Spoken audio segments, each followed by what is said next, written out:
Shalom Jemaat GKI Maulana Yusuf yang dikasihi oleh Tuhan, selamat kembali beribadah secara online di hari ini. Dan saya percaya bahwa setiap kita dalam keadaan yang baik. Mungkin 3 bulan ini kita sudah menjalani ibadah secara online, banyak sekali kejadian-kejadian, banyak sekali ketidakpastian, banyak sekali kekhawatiran, ketakutan yang menjadi kawan dalam hidup kita. Tapi dalam keadaan sekarang kita bisa sama-sama beribadah, kita masih bisa bernafas, kita masih bisa beribadah secara online bersama dengan keluarga, juga bersama dengan orang-orang yang terkasih. Itu adalah bukti dari penyertaan Tuhan dan penjagaan Tuhan atas hidup kita. Jadi saya mengajak untuk setiap saudara hari ini sebelum kita memulai ibadah kita bisa mengingat kembali kebaikan-kebaikan Tuhan dalam hari-hari belakangan ini. Dan di hari ini ibadah Gereja Kristen Indonesia Jalan Maulana Yusuf nomor 20 Bandung akan dilayani oleh kami, teman-teman dari Komisi Pemuda. Dan ini merupakan bentuk komitmen kami sebagai anak-anak Tuhan di tempat ini untuk terus bisa melayani Tuhan, untuk bisa menjadi bagian yang utuh dalam kehidupan bergereja. Jadi mari jemaat, saat ini dengan penuh sukacita, mari kita naikkan pujian kita kepada Tuhan, sebab Dialah Sang Raja yang Maha Mulia.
Marilah kita mengikuti kebaktian minggu ini dengan pengakuan bahwa pertolongan kita adalah dalam nama Tuhan yang menjadikan langit dan bumi, yang kasih setianya sampai selama-lamanya dan tidak pernah meninggalkan perbuatan tangannya.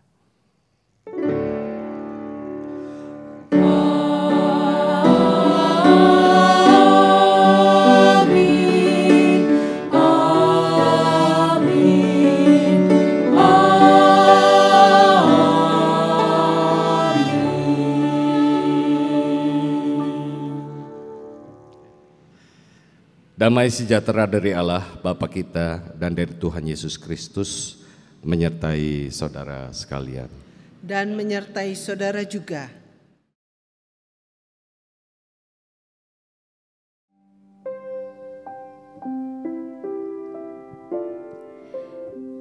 Jemaat yang terkasih, upah di dalam Tuhan itulah menjadi tema ibadah kita pada hari ini. Dan ketika kita berbicara tentang upah, mungkin kita langsung berpikir itu semua tentang materi, tentang harta, tentang uang. Namun saudara-saudara yang terkasih, upah di dalam Tuhan itu memiliki makna yang jauh lebih dalam, jauh lebih luas dari itu. Ketika kita terus menjalankan panggilan kita sebagai orang percaya, disitulah kita akan terus mengalami janji Tuhan dan penyertaannya atas hidup kita.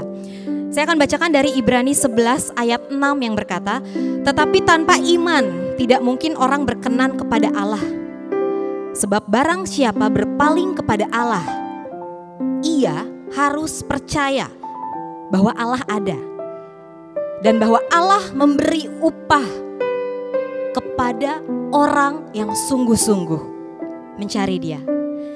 Kita nyanyikan nyanyian umat, besarlah untungku.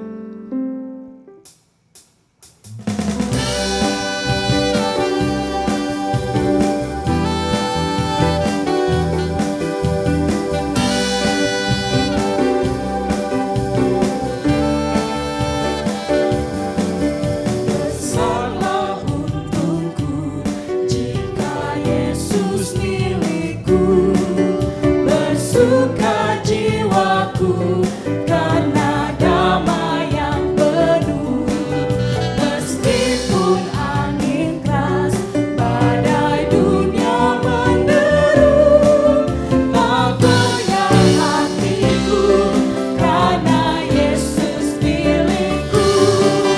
Benar-benar besarlah untungku.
Saya mengajak setiap kita untuk bisa sama-sama merendahkan diri kita di hadapan Tuhan, di mana kita akan mengakui setiap kesalahan-kesalahan, hal-hal yang tidak berkenan di hadapan Tuhan, hal-hal yang bukan daripada Tuhan, tapi mungkin dalam waktu-waktu kebelakang ini sering kita lakukan. Mari jemaat, saya persilahkan untuk bisa menaikkan doa khusus secara pribadi, datang mendekat kepada Tuhan dan akui setiap kesalahan yang sudah kita lakukan.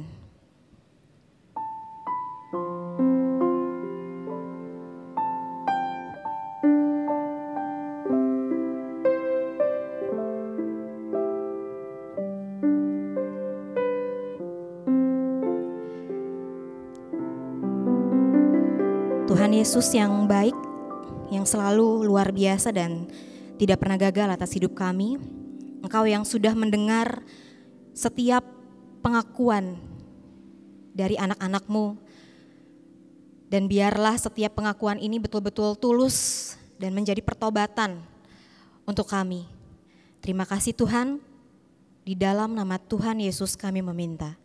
Amin.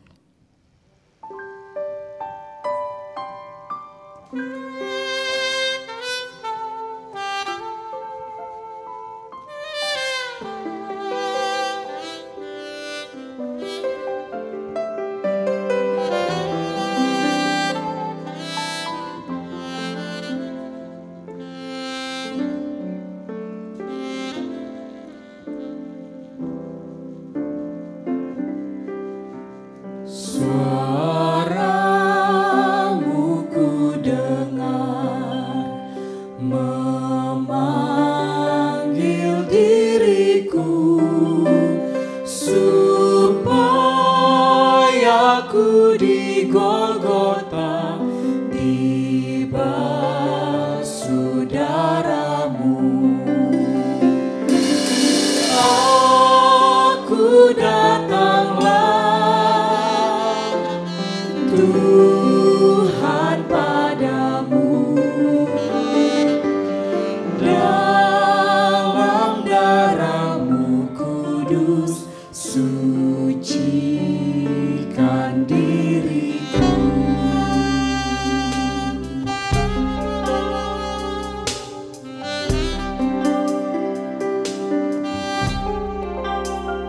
Ya Yesus, Kau beri jaminan-Mu tetap kepada orang beriman, janji-Mu kan genap. Aku datanglah Tuhan padamu, dalam darah-Mu kudus sucikan diriku, dalam darah-Mu kudus sucikan diriku.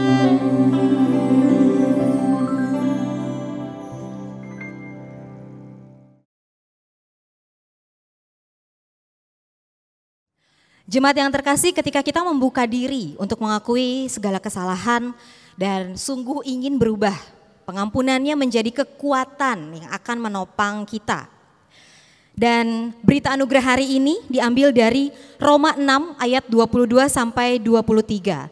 Tetapi sekarang setelah kamu dimerdekakan dari dosa dan setelah kamu menjadi hamba Allah, kamu beroleh buah yang membawa kamu kepada pengudusan, dan sebagai kesudahannya ialah hidup yang kekal. Sebab upah dosa ialah maut, tetapi karunia Allah ialah hidup yang kekal dalam Kristus Yesus Tuhan kita. Di dalam Kristus engkau telah diampuni. Di dalam Kristus engkau pun telah diampuni. Damai Kristus bagimu. Damai Kristus bagimu juga.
Bapak Ibu Saudara-saudara yang dikasihi oleh Tuhan, kita akan bersama-sama merenungkan firman Tuhan. Nah, sebelum kita membaca Alkitab dan kita bersama-sama merenungkannya, mari kita berdoa. Ya Bapa Surgawi di dalam Tuhan Yesus, di tengah situasi COVID saat ini, sekalipun keadaan sudah jauh lebih ramai di jalan, banyak orang berkegiatan, tetapi toh kami masih menghadapi banyak kerawanan. Kami masih belum bisa beribadah secara tatap muka. Namun ya Tuhan, kami sungguh bersyukur kami masih bisa menikmati ibadah secara online seperti saat ini. Saat ini Tuhan, kami bersama-sama ingin membuka Alkitab, membacanya dan merenungkannya. Kami mohon kiranya Engkau juga yang menerangi hati pikiran kami.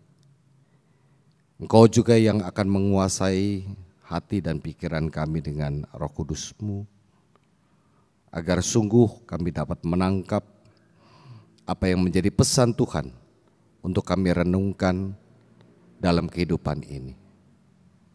Terima kasih Bapa, kami yakin dan percaya Tuhan menolong kami. Di dalam nama Tuhan Yesus kami berdoa. Amin. Saudara-saudara, kita akan membuka Matius, Injil Matius pasal 10.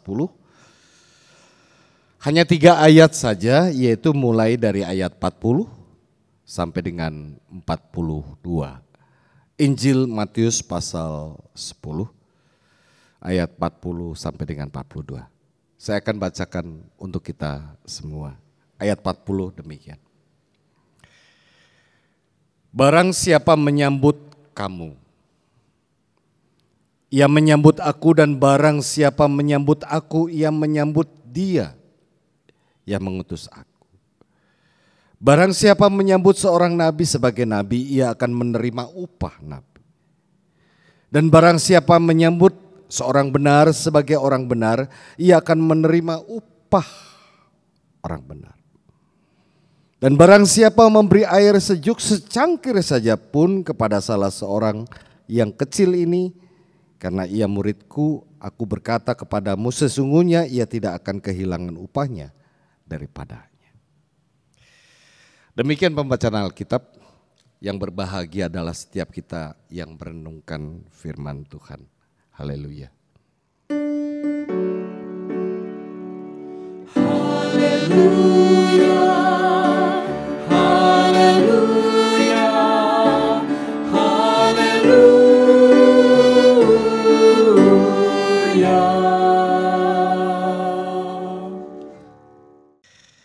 Jemaat Tuhan, tema yang akan kita bahas, kita renungkan untuk ibadah minggu hari ini adalah upah di dalam Tuhan.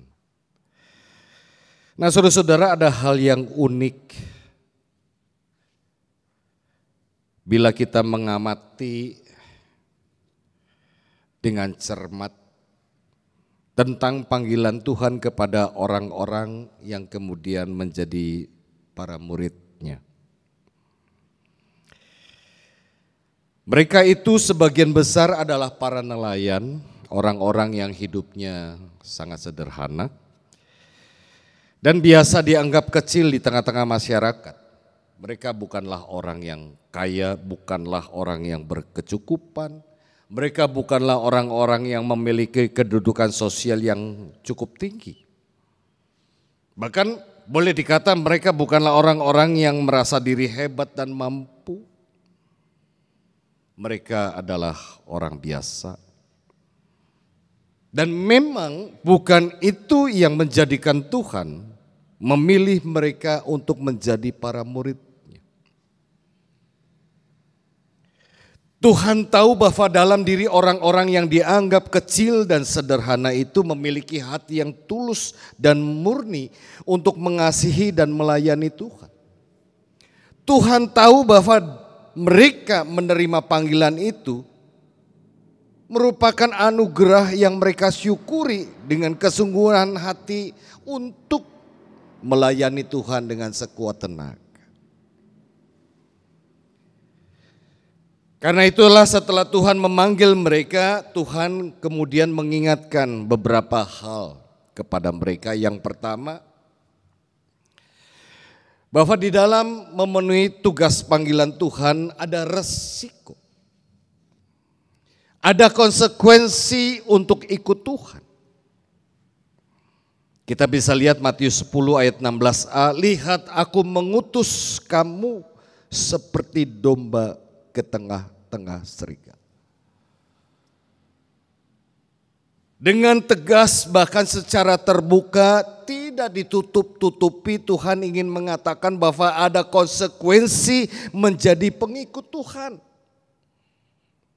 Mereka akan ditolak, mereka akan dibenci, difitnah, bahkan dianiaya. Tidak ada apresiasi dalam pengertian upah dari orang-orang yang akan mereka layani. Jadi belum tentu ada penghargaan dari pihak mereka yang kita layani. Malah yang akan mereka terima bisa jadi adalah kesusahan dan penderitaan. Yang kedua, Tuhan juga mengingatkan bahwa ada larangan yang harus dipatuhi. Apa saja di dalam memenuhi tugas panggilan Tuhan, Tuhan mengatakan jangan membawa apa-apa, jangan membawa uang, jangan membawa baju cadangan, jangan membawa bekal makanan dan seterusnya.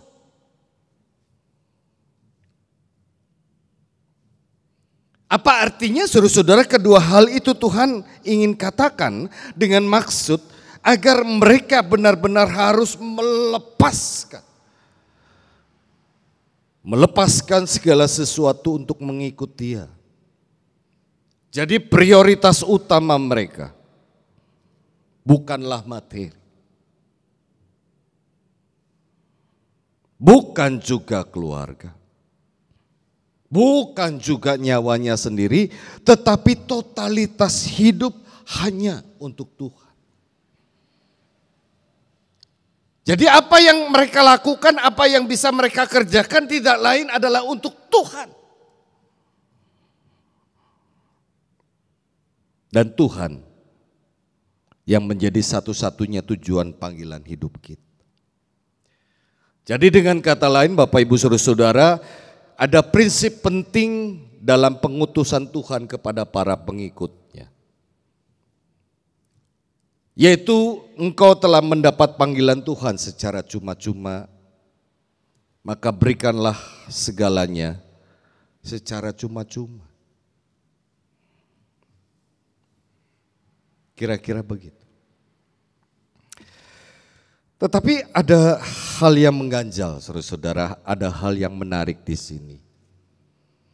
Setelah Tuhan menuntut totalitas kepada orang yang mengikuti Dia, lalu Tuhan menutup wejangannya dengan kalimat, kita bisa lihat Matius 10 ayat 42. Sesungguhnya ia tidak akan kehilangan upahnya. Sekali lagi, sesungguhnya setelah kita mengerjakan ini, itu dan seterusnya dan sebagainya, Tuhan kemudian menutup wejangannya dengan kalimat sesungguhnya ia tidak akan kehilangan upahnya. Loh, kok Tuhan bicara tentang upah?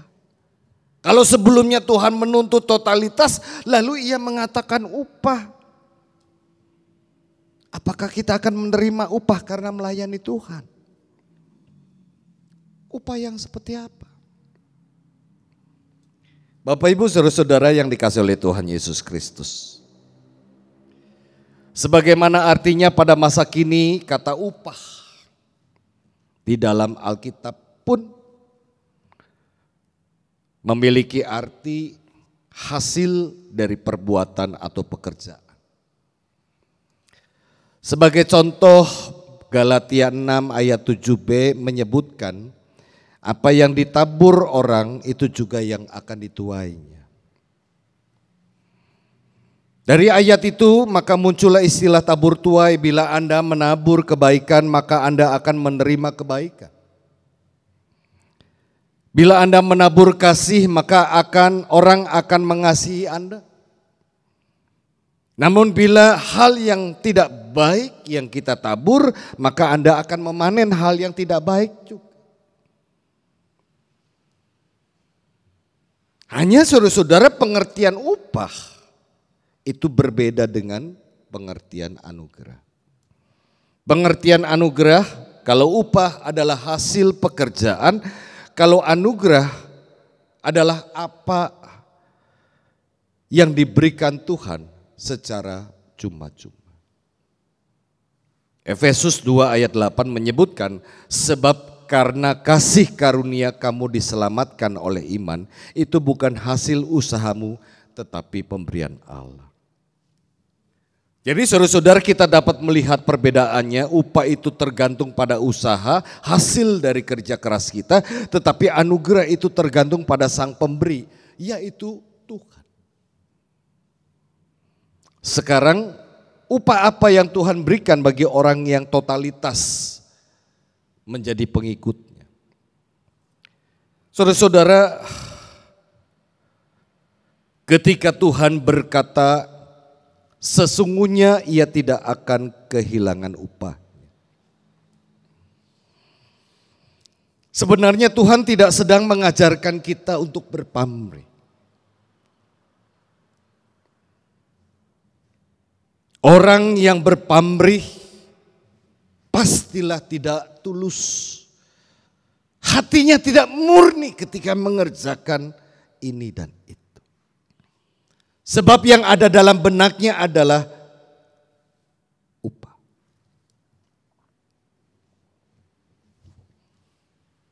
Jadi jika menjadi pengikut Tuhan karena ada maunya. Maka bila ia tidak mendapatkan apa-apa yang ia maui, yang ia inginkan, ia akan kecewa dan kemudian meninggalkan Tuhan secepat ia mengatakan ikut Tuhan. Nah karena itu kemudian menjadi pertanyaan, saudara-saudara, lalu apa maksud Tuhan dengan mengatakan kalimat itu? Sesungguhnya ia tidak akan kehilangan upahnya. Nah saudara-saudara, inilah pola panggilan Tuhan Yesus yang harus kita paham. Orang harus memulai dengan melepaskan segala sesuatu terlebih dahulu. Jadi untuk ikut Tuhan, orang harus memulainya dengan melepaskan segala sesuatu terlebih dahulu. Ia tidak boleh mengikatkan diri dengan apapun selain Tuhan yang menjadi prioritas. Maka engkau akan mendapatkan segala-galanya dan engkau tidak akan pernah kehilangan semuanya. Jadi yang harus kita kerjakan menjadi pengikut Tuhan saat kita memutuskan menjadi pengikut Tuhan. Iya Tuhan, aku ikut. Orang harus yang pertama yang harus dikerjakan adalah melepaskan segala sesuatu terlebih dahulu. Ia tidak boleh mengikatkan diri dengan apapun selain Tuhan yang memanggilnya. Tuhanlah yang menjadi prioritas. Nah seolah-olah di sini Tuhan ingin berkata bahwa ia tidak menjanjikan apapun. Ia tidak menjanjikan kemudahan, ia tidak menjanjikan kelancaran, ia juga tidak menjanjikan kecukupan materi. Malah menjadi pengikut Kristus resikonya cukup besar, orang akan menerima penolakan dan berbagai tantangan yang menyusahkan. Dan inilah yang tidak mudah bagi kita saudara-saudara. Mengapa? Disadari atau tidak, ya dunia yang kita hadapi mengajarkan orang untuk berpamrih. Ketika bekerja orang ingin menerima gaji, ketika melakukan sesuatu orang kemudian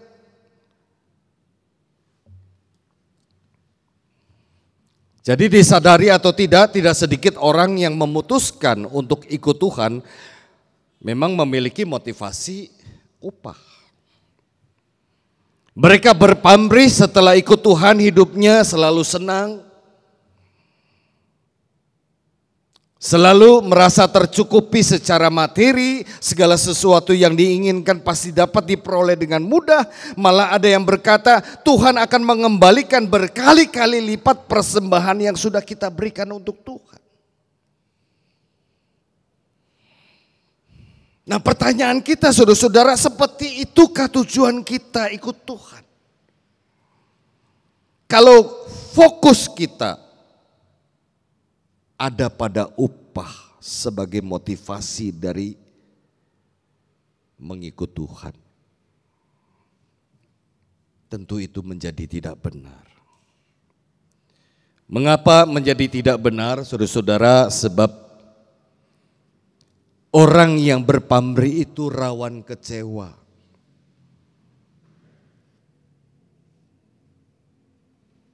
Orang yang berpamrih di pikirannya ketika berbuat ini dan itu adalah balasan.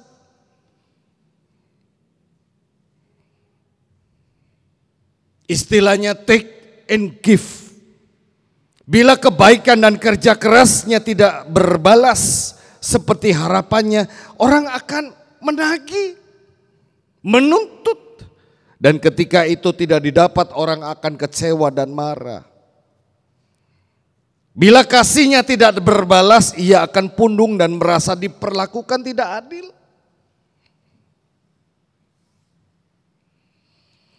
Nah, saudara-saudara, bila Tuhan tidak memberi upah kepada orang yang kita bayangkan, seperti yang kita bayangkan, bila Tuhan tidak memberi upah seperti yang kita bayangkan, melainkan resiko bahkan kesulitan yang harus kita hadapi, disinilah yang menjadi kunci ketika kita menjalankan tugas pengutusan Tuhan. Seberapa bersandarkah kita kepada pemeliharaan Tuhan? Inilah ujian yang paling penting, saudara-saudara, sebagai pengikut Kristus. Banyak orang yang melayani Tuhan akhirnya tersandung dan kecewa karena betapa berat dan sulitnya hidup yang dijalani, entah dalam kesulitan finansial atau dalam menghadapi orang yang selalu menjadi penghalang dalam pelayanan, atau di dalam melayani memang akan menghadapi banyak onak dan duri. Di situ sebetulnya Tuhan menguji kita, bukan untuk menyusahkan hidup kita. Tuhan menguji kita agar kita mau bersandar penuh kepada pemeliharaan Tuhan. Matius 10 ayat 29 sampai dengan 31. Bukankah burung pipit dijual 2 ekor seduit? Namun seekor pun daripadanya tidak akan jatuh ke bumi di luar kehendak Bapamu, dan kamu, rambut kepalamu pun terhitung semuanya. Sebab itu janganlah kamu takut, karena kamu lebih berharga daripada burung pipit. Nah, Bapak Ibu jemaat yang dikasihi oleh Tuhan, dalam hal mengikut Tuhan itu bukan soal berapa lama dan berapa panjang, tetapi seberapa tekun, seberapa sabar, dan apakah hati kita tidak melenceng dari Tuhan. Ini penting untuk mengingatkan kita sebagai para murid-Nya. Tuhan memberi kita banyak ujian supaya kita murni bertumbuh di dalam Tuhan. Jadi kita dapat mengingat baik-baik semua murid yang dipilih oleh Tuhan. Hidup mereka Tuhan yang peliharakan dengan caranya. Ia tentu tidak akan membiarkan mereka berjuang seorang diri. Tuhan beserta dengan mereka. Itu juga yang terjadi ketika kita menjadi pengikut Tuhan dan menjalankan tugas pengutusan. Tuhan selalu beserta dengan kita.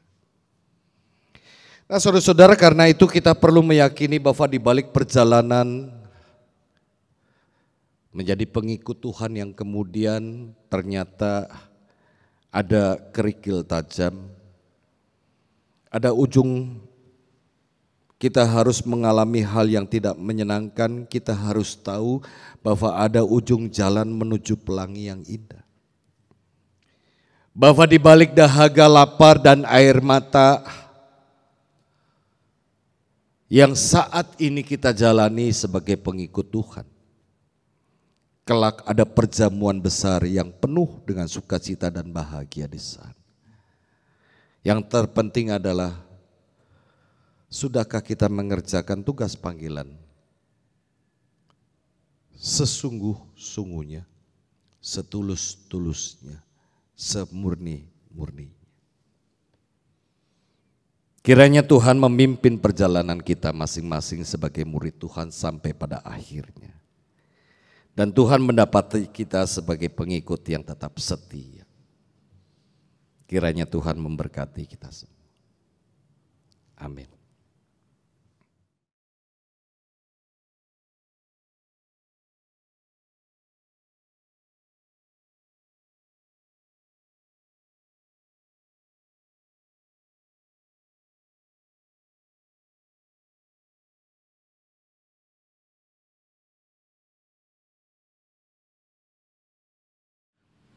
Marilah kita bersama dengan umat Allah di masa lalu, masa kini, dan masa depan, mengingat pengakuan pada baptisan kita dengan mengucapkan pengakuan iman rasuli yang berbunyi, "Aku percaya kepada Allah, Bapa yang Maha Kuasa, Khalik langit dan bumi, dan kepada Yesus Kristus, Anaknya yang tunggal Tuhan kita, yang dikandung dari Roh Kudus, lahir dari anak darah Maria, yang menderita sengsara di bawah pemerintahan Pontius Pilatus, disalibkan, mati dan dikuburkan, turun ke dalam kerajaan maut.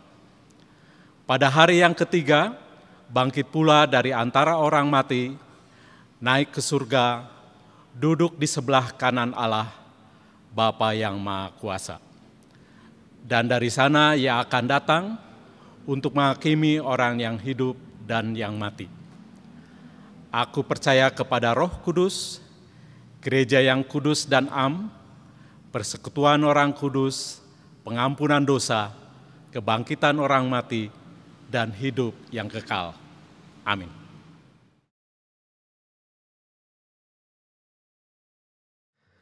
Saudara-saudara, mari kita bersama-sama berdoa. Bapa Surgawi, terima kasih.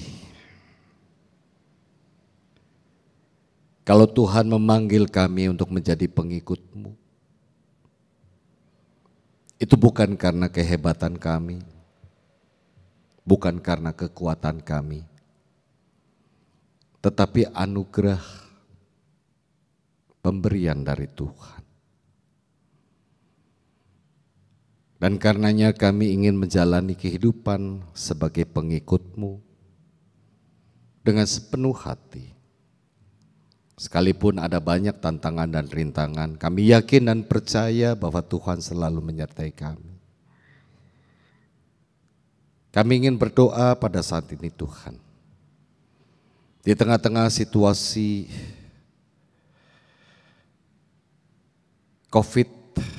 akibat COVID-19,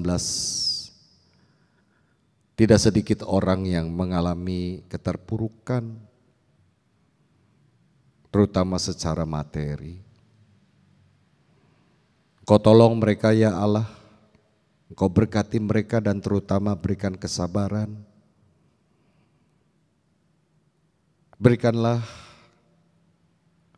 ketelatenan, berikanlah kekuatan, berikanlah penghiburan. Dan Tuhan, kami juga mohon kiranya Engkau hadirkan orang-orang yang bisa membantu, agar paling tidak bisa meringankan beban berat yang mereka sedang hadapi saat ini.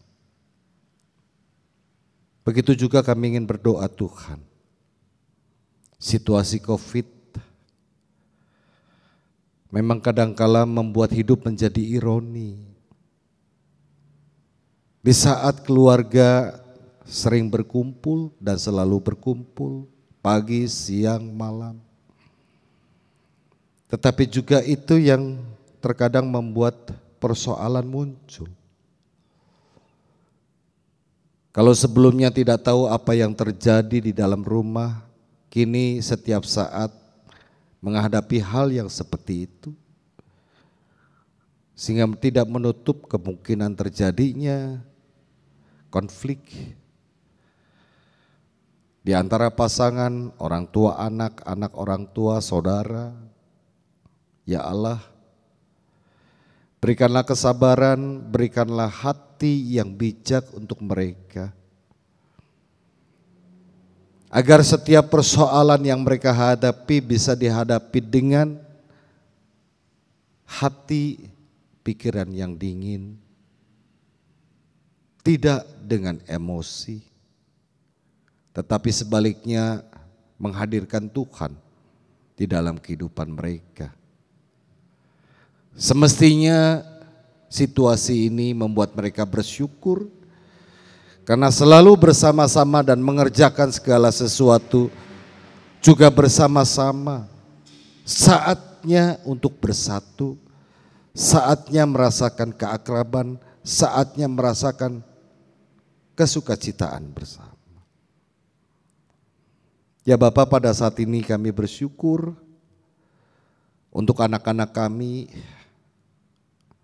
baik yang jenjang SMP maupun SMA yang telah menyelesaikan tahap pendidikan mereka. Dari jenjang SMP mereka kemudian meningkat ke SMA, dari SMA mereka akan menjadi mahasiswa. Kami bersyukur Tuhan Kau berkati mereka satu persatu. Dan kami juga mohon Tuhan Kau berkati untuk mereka yang akan memilih sekolah tujuan di tengah-tengah situasi saat ini yang memang semakin menjadi tidak mudah. Bukan sekedar pilihan tetapi juga ya, keadaan ekonomi. Kau berikan hikmat kepada orang tua. Dan bagi mereka yang akan merencanakan studi jauh, kami berdoa Tuhan, Engkau yang akan tolong mereka untuk memulai hal yang baru di tempat yang baru. Berikanlah hati yang sungguh-sungguh untuk mereka dapat belajar dengan baik, menempuh ujian, dan pada saatnya dapat meraih cita-cita yang diharapkan. Kami berdoa juga untuk orang tua untuk terus mendukung anak dengan penuh cinta kasih dan kesungguhan. Kami ingin berdoa Tuhan untuk orang tua kami dimanapun mereka berada, yang sudah sepuh di dalam keterbatasan mereka, berkati mereka satu persatu, berikanlah hati yang sukacita. Begitu juga untuk mereka yang sakit, Tuhan berikan kesembuhan dan pemulihan yang sempurna. Ada banyak hal yang ingin kami tuangkan di dalam doa, ya Tuhan. Namun kami yakin dan percaya Tuhan tahu apa yang menjadi kebutuhan kami saat ini. Dan kami yakin dan percaya Tuhan juga yang akan mengabulkan setiap harapan kami, yang sesuai dengan rencana-Mu di dalam hidup kami masing-masing. Terima kasih Bapa, kami bersyukur. Kami berdoa di dalam nama Tuhan Yesus Kristus.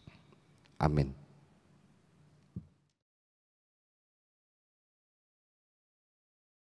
Saat ini kita akan bersama-sama mengumpulkan persembahan. Persembahan ini menjadi tanda syukur kita atas pemeliharaan Tuhan, sekaligus bentuk kepedulian kita kepada sesama. Matius 7 ayat 11 dan 12 berkata, "Jadi jika kamu yang jahat tahu memberi pemberian yang baik kepada anak-anakmu, apalagi Bapamu yang di surga, Ia akan memberikan yang baik kepada mereka yang meminta kepadanya.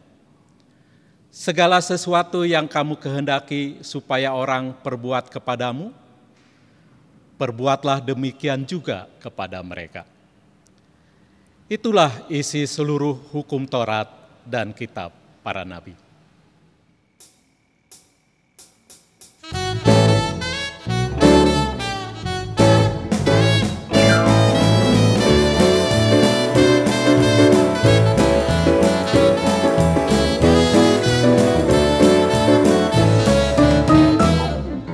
Tabur waktu pagi, tabur benih kasih, tabur waktu siang, terus sampai senja. Nantikan tuaian pada musim panen, kita akan bersuka bawa berkasnya, masuk lubungnya. Kita akan bersuka bawa berkasnya, masuk lubungnya. Kita akan bersuka bawa berkasnya.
Di terik sang surya, di gelap bayang awan, kita pun menabur, riang bekerja. Sampai panen tiba, tugas akan usai, kita akan bersuka bawa berkasnya, masuk lubungnya. Kita akan bersuka bawa berkasnya, masuk lubungnya. Kita akan bersuka bawa berkasnya.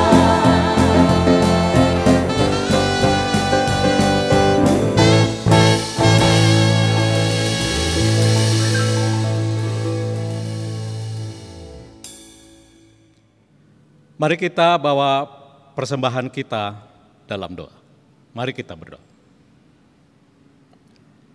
Bapa yang penuh kasih, puji syukur berlimpah anugerah yang kami terima sampai saat ini. Kami juga bersyukur ya Bapa atas kesempatan kami dapat memberikan persembahan yang terbaik. Terimalah persembahan kami ini ya Bapa, supaya dapat kami pergunakan untuk kemuliaan-Mu dan menjadi berkat untuk sesama kami umat-Mu. Terima kasih ya Bapa, kami berdoa dalam nama Tuhan Yesus. Amin.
Arahkanlah hatimu kepada Tuhan. Kami mengarahkan hati kami kepada Tuhan. Jadilah saksi Kristus. Syukur kepada Allah, Terpujilah Tuhan. kini dan selamanya. Jemaat Tuhan, mari kita bersama-sama menerima berkat-Nya. Tuhan memberkati engkau dan melindungi engkau. Tuhan menyinari engkau dengan wajah-Nya dan memberi engkau kasih karunia. Tuhan menghadapkan wajah-Nya kepadamu dan memberi engkau damai sejahtera. Haleluya.